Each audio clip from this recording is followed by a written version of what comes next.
Facebook to see if this is showing up. Hopefully it will. And get a late start here, and it's not showing up. I wonder if I have to stop and start all over again. I'm going to give it a shot. There we are. Okay. So my apologies to all of you who are just joining us. I had mistakenly, I set up Restream wrong. So what happened was we weren't going live on Enlightened World Network. So this is part, I guess it's going to be one long recording, but I'm not really sure. Sorry, so technical mistake on my part, but now we're going live on Enlightened World Network. So I'll just back up a little bit because I've been kind of talking to myself for a little bit here. Sorry about that. But what we're talking about today is embracing the unknown. Good morning, Lisa. Sorry for the delay in showing up. I had the Restream channels configured wrong, so you guys weren't seeing what was happening. Anyway, we're talking about embracing the unknown, and while we're talking about that, we're also talking about fear of the unknown. Good morning, Dennis. Oh, it's solstice. How awesome. And Lisa, great to have you here. Dennis, oh, great to have you here. And how cool that it's solstice. I'm totally spaced on that. So maybe we get to look at this time of equal light and dark. Well, no, that's the equinox. This is when it's the darkest day of the year, right? There's more darkness, or from today on, it starts getting light again.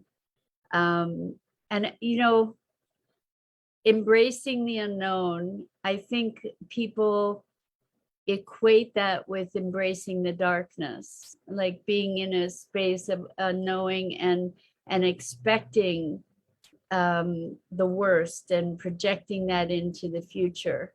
And I was talking about how insurance is one way that we deal with our fear of the unknown, right? By trying to hedge against it in financial ways, which is not a stupid thing by any stretch of the imagination. I was talking about how having auto insurance has been really, really valuable to me. But I'm wondering why it is that people typically think of the unknown in ways that generate fear and resistance, and rather than curiosity and excitement. And what is this proclivity to be thinking of the negative and projecting that forward, you know, like the worst that could happen, and prepare for the worst, expect the worst, prepare, what is it? Prepare for the worst, hope for the best. Like that's crazy making, right? And I'm wondering for you, what is the unknown for you? Is it fearful? Is it exciting? There you go. Thank you, Lisa. Lisa says, expect the best, prepare for the worst. Right. So I find it so fascinating, because the truth is that the future is unknown. Yes, there are certain things that we can predict, and sometimes with some accuracy, right? There are certain things that seem to be reliable, and the assumptions that we make. You know, we live so much by our assumptions, but the when life presents us with some kind of unpredictable event, it shakes our foundation in many ways. And that memory, that disruption, I think that that might be the key as to why we fear the unknown, is because the disruption can potentially unmoor us from our sense of identity, from our sense of security in who we are and how the world works. And I remember a couple incidents in my life when something happened that was so discordant with my perception of reality that it shook my world. And as a result, I fell into a place of not knowing. I didn't know what was real, what wasn't real. I didn't know how to interpret the world. I didn't know how to interpret myself. I didn't, I lost my mooring. And I think that that is part of why people are fearful of the unknown, is because they don't know who they'll be. So Elaine says, I completely, deliciously love living in the unknown. I love surprises. And, I'm with you, Elaine. It's exciting. It's exciting to think about what might be happening next, what might be unfolding next. And there are moments when I can say for myself, even I slip into moments of fear. Thankfully, way less than I used to. It's more of an unusual occurrence for me now, thankfully. I'm really grateful for that. But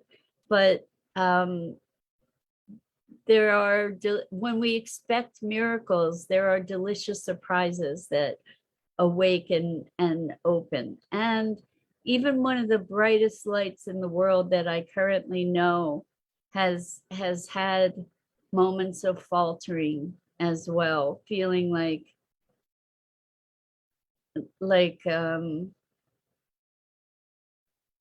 well, like they're out to get you, kind of thing. And there can be moments like that. Elaine says, it's through the trauma I went through in the past that brought me to a place of trusting the unknown. And, on the surface, Elaine, thank you for saying that. On the surface, that's so counterintuitive, because you would think that the trauma would make you more fearful of the future and of the unknown. And yet, it's not just the trauma, but it's the work that you did as a result of the trauma to get to the other place of being at peace with life unfolding as it is unfolding, and allowing for the magic and mystery in that, rather than the fear of it. So, it's to your credit, through all the trauma. I mean, from the little bit you shared, Elaine, it's insane what you've experienced. And to be able to get to that place of trust is so powerful. So Elaine says, when you're completely done suffering and ready to let go of fear and the pain, you become willing to trust again. That's beautiful, Elaine. And I think that you may have just made a synopsis of the wheel of life, right? Or the wheel of life and death is when you're completely done suffering and ready to let go of fear, then you become willing to trust and you become present. Um, so it's very, very interesting. The question is, what are we trusting? Are we trusting a power outside of ourselves? Are we trusting our higher presence? Are we trusting life itself? What is it that we're trusting? Or are we just being trust? Are we just being presence? And then life unfolds as it unfolds. So I wonder, from that space of trust, what kinds of precautionary measures you might take in your life. Like, before you go outside, do you check the weather report to find out, the weather might be unknown right before we go outside. So how is it that we, in our lives, how is it that we embrace the unknown? Do we prepare ourselves for the possibilities of the unknown in some way? I think the delight that you shared, Elaine, in loving surprises is, I think it's possible for us to reside in that place, and we condition ourselves in many ways, for instance, by watching the news, or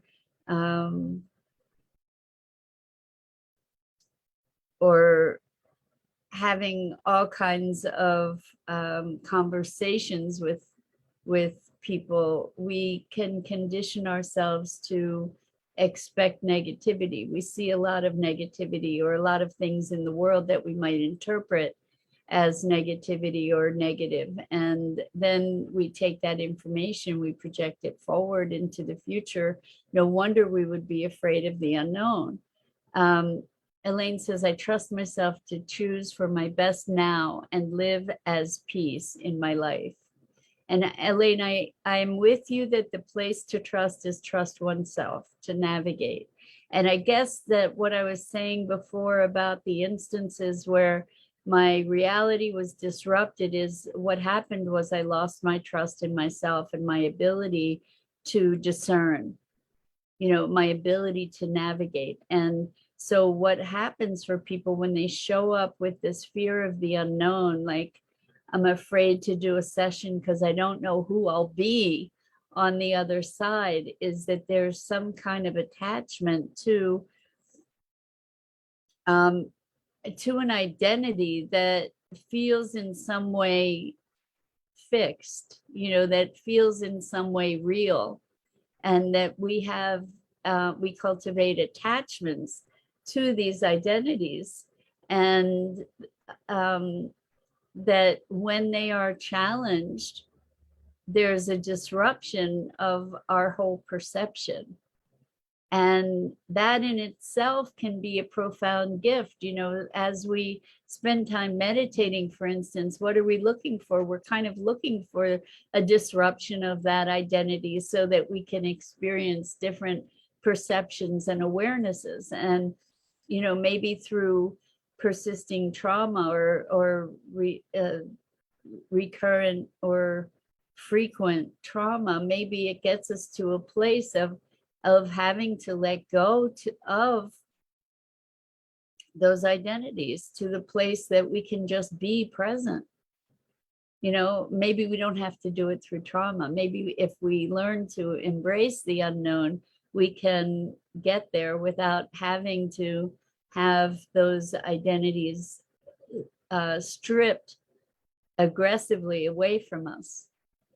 So Elaine says, when the conditioning becomes present and we're aware of the loss of self, we are then ready to let go and return back to our true nature. But yes, this is a process divinely and intelligently orchestrated by the God self from within. So we have different ways. If I'm interpreting what you're saying, we have different ways of reaching. Lisa, so glad that you stopped in. I'm really delighted that you're able to join us, and awesome that it's your last day before vacation. I can't wait. I hope you'll share some of your adventures in Vegas. And I wish you a wonderful and easy day at work. So back to what Elaine is saying is that this process of unfolding, this process of awakening, of trust, is something that our higher self is orchestrating. And that whether we do it through trauma or we do it through surrender. Wonderful, Lisa. See you tomorrow. Thank you. That we,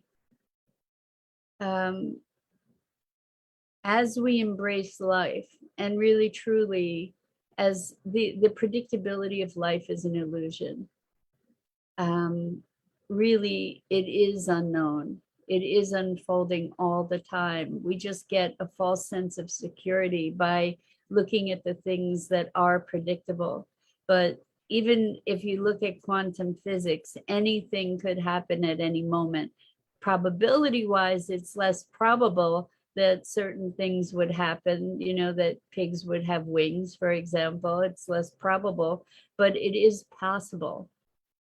And so when these things that are impossible happen, they can be very disruptive. When our core sense of identity is disrupted, it can be exceedingly disorienting.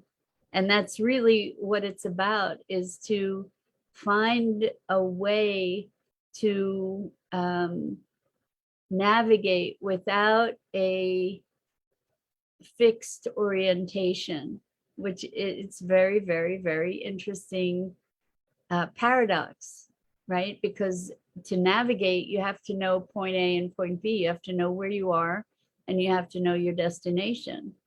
And in fact, we don't really know where we are, and we certainly don't know where we're going, you know, and yet we're navigating life. And so Elaine says, yes, all is tailored to each individual soul, meeting us right where we are as we're ready and prepared for the next stage of our life to unfold. I don't know about you, but Elaine, I appreciate that. I have definitely felt that there are distinct stages that I've gone through in life. And not that I could pinpoint a specific turning point, although some of them I could, but they're like, we see eras, you know. I think we can all look at our lives and see different eras in our own lifetimes that indicated different ways of being and different priorities, and maybe even a whole different sense of self and who we are and how we be in the world, how we interact in the world, and what guides us. So what we've been talking about is embracing the unknown and the richness that's available by doing that. Because in embracing the unknown, what we are doing is saying, expect miracles, essentially, as far as I can tell. At least that's what I think of when I think of embracing the unknown. You know, it's like, welcome the surprise, welcome the possibility. Ooh, what's next? It's kind of like a wonderful movie that is allowing, or that is having amazing twists and turns in it that keep us engaged and entertained and curious and stimulated, and we don't know what's going to happen next.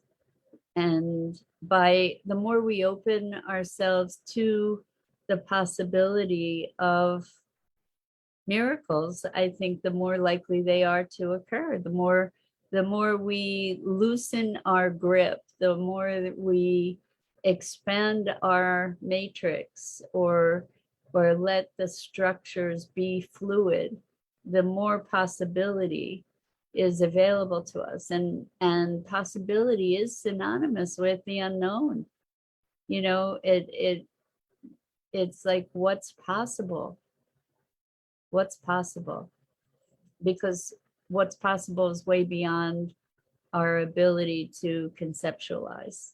So Elaine says, as we embrace the unknown, that unknown becomes known, and then unknown again. It is a delicious space. Yes, interesting. So a friend and client is a big time meditator, and a lot of our work was with her meditations, and becoming familiar with the unfamiliar. You know, like in the meditation space, this person would experience the blackness. And initially, this blackness, which was the vastness of all possibility, was frightening. And the sensations in the body were scary. And then in further exploration of the unknown, the sensations became welcome and harbingers of this vast unknown, and the exploration and surprise and experience and joy and wonder of being able to experience that expansion and that expansiveness. And so we do become familiar with the unfamiliar. So Elaine says, yes, been there, an undescribable darkness. Yes, this vastness. I think it is what Deepak Chopra calls the pregnant void. And it is the place of all possibility. It is the source of all possibility. It is our source, essentially, that from that space of pure, absolute, perfect darkness is the place from which all emerges. So really, really wild and wonderful stuff. And so when we look at the unknown, even if we were to be thinking about what's the worst that could possibly happen, it's not the things that could happen that are the most frightening. It's the disruption, the internal disruption that we're actually really scared about. Like, who will I be? How will I handle it? Will I be able to, will I survive? You know, like the fear of annihilation. And that happens with meditating too, is the fear of disappearing into this nothingness, becoming the nothingness, the nothing. As Joe Dispenza would say, no thing, nobody, nowhere, no one, no time, and to be nothing, no thing. And that when we are able to embrace that space of unknown, I guess that's who we become. Anyway, that's it for today. Thank you, Dennis. Thank you. It has, as always, it's an incredible pleasure. I apologize again for the glitch, the technical challenge I had at the beginning.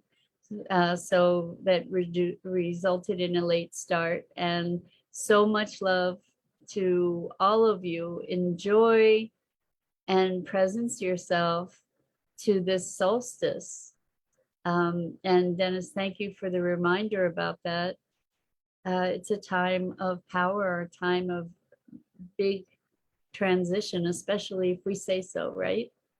So I'm Mira Rubin. This is the Core Connection. I go live here on the Enlightened World Facebook page each weekday morning at 9 a.m. Eastern. And I invite you to check out the other wonderful programming on Enlightened World Network. And so much love and appreciation to all of you for your companionship here, your engagement, and your energy and your love. So I just so appreciate you. Thank you, thank you, thank you.